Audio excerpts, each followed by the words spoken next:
Bien, bonjour à tous. Ça y est, j'ai terminé donc la soudure des 14 blocs, la soudure des fils fusibles sur les 14 blocs de batterie. Ça m'a pris pas mal de temps, mais je suis assez content du résultat.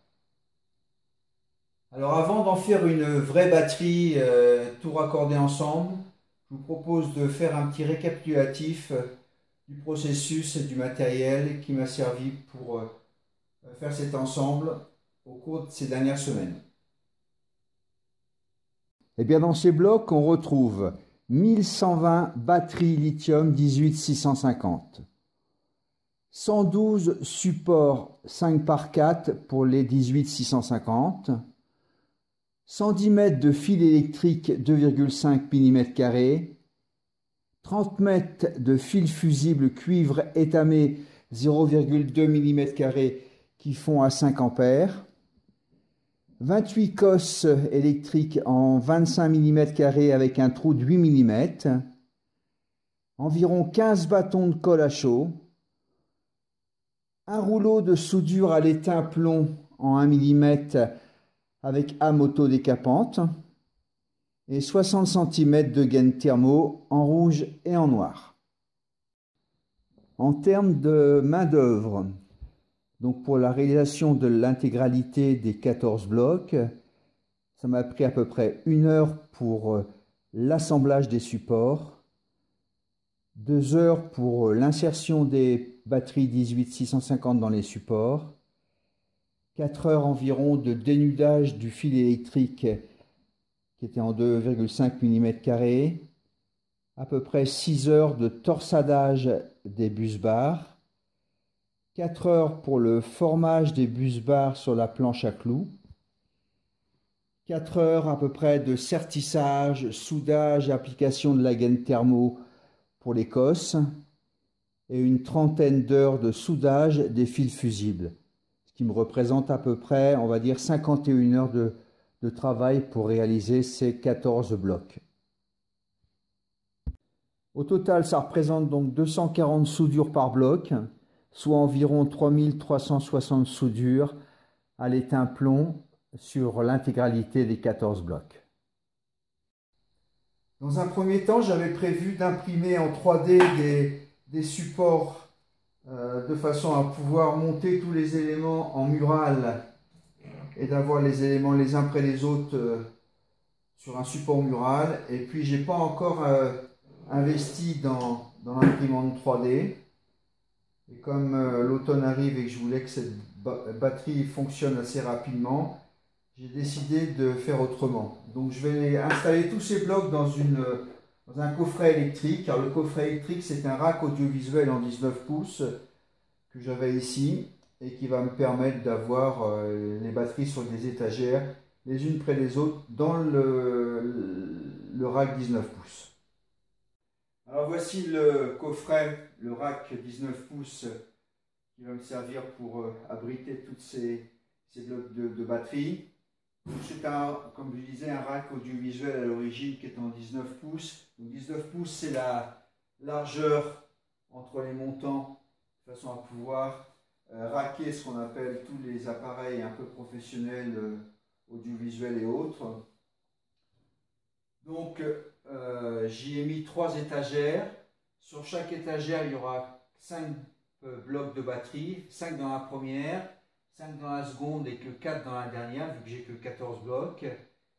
J'y ai rajouté donc un sectionneur 300 ampères pour pouvoir isoler la batterie. Là, c'est l'emplacement pour le fusible type ANL et le BMS que vous avez vu sur la dernière vidéo qui est en place. J'avais une vitre à l'origine, une vitre en verre, et puis dans un déménagement à la cassée, j'avais rajouté il y a quelques temps j'avais changé la porte, j'avais fait une porte en plexiglas. Là pour l'instant elle est encore équipée de sa protection, mais ça sera enlevé quand la batterie sera terminée. Il ne me reste plus qu'à faire toute l'interconnexion de tous les éléments entre eux, donc mettre en place les 14 blocs, les relier ensemble par des vis-boulons, brancher et raccorder le BMS, et puis faire un tas de petits connecteurs de ce type. Donc je vais utiliser du câble électrique en 25 mm² avec des bonnes cosses, de façon à faire l'interconnexion entre les différents éléments. Et puis on pourra sûrement procéder au premier test de la batterie quand tout ça sera terminé.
Bon, les 14 blocs sont en place, ils sont raccordés et je viens de démarrer le BMS pour vérifier. Tout passe bien, j'ai la bonne tension, donc j'ai actuellement une tension bien sûr qui correspond à la tension de charge des accus lors de la livraison. Donc 3,5 volts à peu près, 3,5 volts, ce qui me donne une tension à peu près de 49 volts pour la batterie actuellement. Je vais revérifier avec l'application BMS. Et puis, on se retrouve après.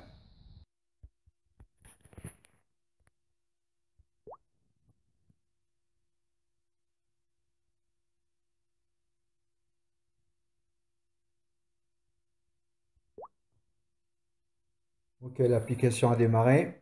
Donc, tension de batterie 49,6 volts. Impeccable. Donc, actuellement, la capacité qui est montrée là, c'est la capacité qui date de l'ancienne batterie pendant les tests. Donc, ça sera remis à jour.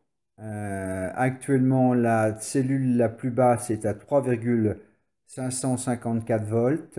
Non, la plus haute, 3,554 volts. Et la plus basse, 3,552. Donc j'ai actuellement une différence d'équilibrage entre la plus haute et la plus basse de 0,002 volts, soit 2 millivolts.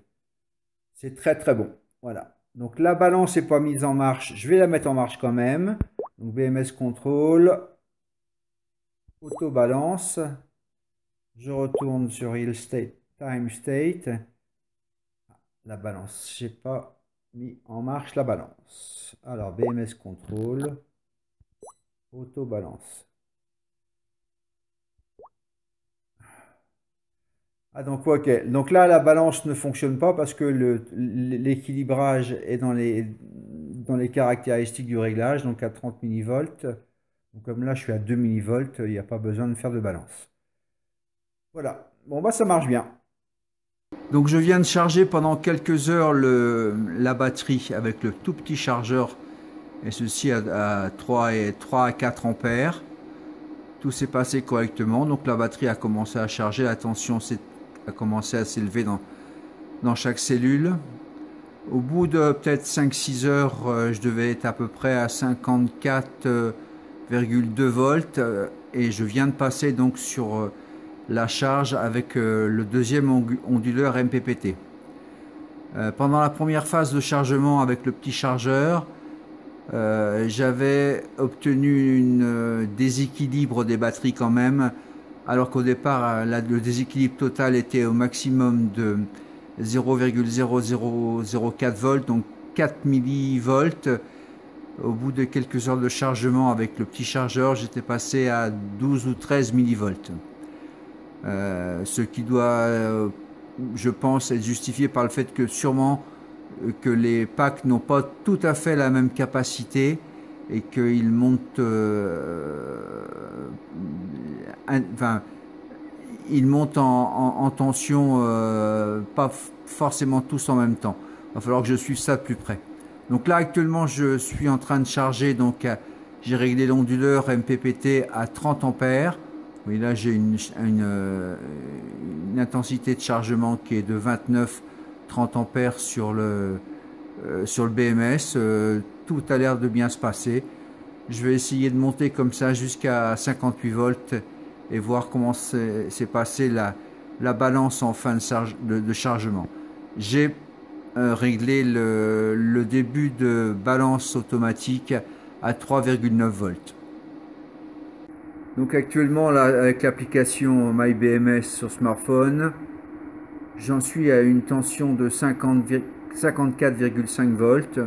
Le courant de charge est de 29 ampères à peu près. J'ai pas réglé encore les paramètres de capacité maximum de la batterie. Je le ferai après quand j'aurai fait des tests un peu plus poussés. Donc actuellement la différence d'équilibrage est de 14 millivolts entre le bloc le plus haut et le bloc le plus bas. On va attendre. Bon, il y a maintenant 2 jours que la batterie est raccordée.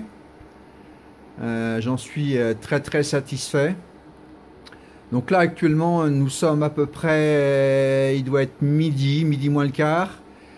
La batterie charge à 19 ampères, ça correspond à la puissance fournie par mes panneaux solaires actuellement, et puis une réduction de courant de charge parce que la batterie arrive à 57 volts, donc le courant de charge est un peu moins important que quand elle est plus basse en tension. Que vous dire, moi je suis très content. Donc je connais pas exactement encore la capacité réelle de la batterie. Donc si je fais le calcul par rapport au datasheet à la doc constructeur des cellules 18650, je devrais pouvoir avoir 14,5 kWh de stockage. Seulement ça, c'est dans les caractéristiques maximum de la batterie et surtout les caractéristiques des cellules.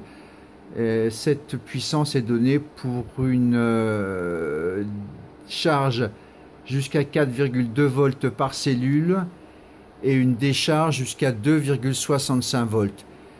Si j'applique ces caractéristiques, je vais l'user très vite la batterie. J'aurai, je dirais, un bon millier de maximum de cycles de charge et de décharge avant de la mettre bien plat. Donc de toute façon, moi je la chargerai pas à plus de 4,1 volts par cellule et je descendrai pas en dessous de 3,1 volts sur chaque cellule. Donc je vais énormément réduire la capacité sûrement.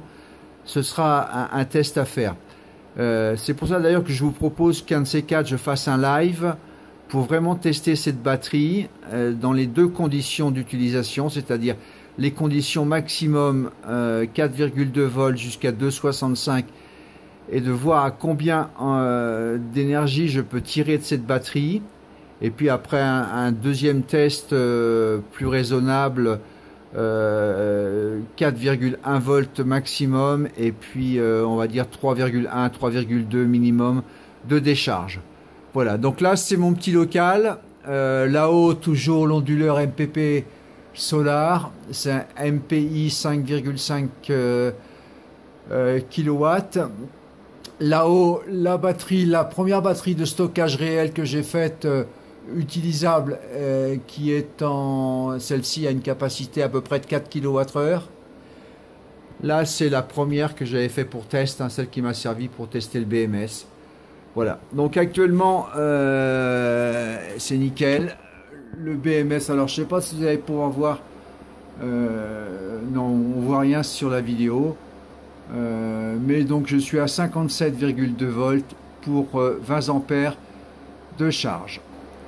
Eh bien, je vous remercie tous en tous les cas d'avoir suivi cette série de vidéos consacrée à la réalisation de cette batterie. J'espère que ça a pu vous servir. N'hésitez pas, surtout ça je vous le demande, de mettre un pouce bien vers le haut. Et n'hésitez pas non plus à laisser des commentaires et me dire si ça vous intéresse éventuellement qu'on mette en place un live un soir et qu'on puisse discuter tous ensemble de batterie lithium, de stockage, d'énergie solaire ou turbine Pelton, enfin voilà. J'ai trouvé un petit logiciel qui s'appelle StreamYard. C'est une application qui permet de pouvoir faire des lives YouTube à plusieurs. Donc si ça intéresse quelqu'un de participer à ce live, laissez-moi des commentaires et on mettra ça au point. Voilà, je vous remercie beaucoup. Surtout, appuyez bien sur le pouce pour laisser des commentaires et à bientôt.